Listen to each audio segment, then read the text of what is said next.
building and building until I implode. That's all I can do. Luckily, it's in an area that's pretty well burned out. So. All you can see is orange and gold. Ash on your skin, can't breathe through the smoke. You cover your face and you keep it low. Confusion and coughing with nowhere to go. But you follow your heart and you made it home. But you couldn't sleep, it was taking a toll. And you couldn't eat, it was taking a toll.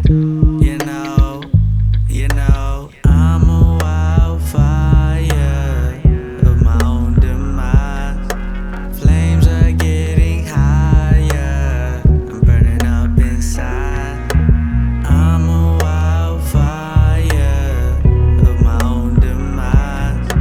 Flames are getting higher, I'm burning up inside. 4-degree burns right down to my soul. Smokey was wrong, I had no control. Couldn't prevent all the burning of homes. Couldn't prevent my heart turning to cold. This is also, as we know, a huge health issue. Ask anyone that has lived anywhere near a wildfire in the last few years.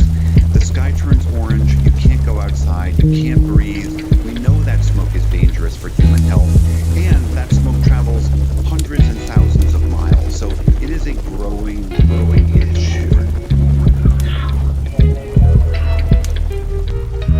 Push you away when I needed you most. Push you away when I needed you close. I tried to save you by letting you go. I really thought it was best for us both, but maybe the fire just needed to catch. Sometimes the spark comes with fire attached, a natural reaction of a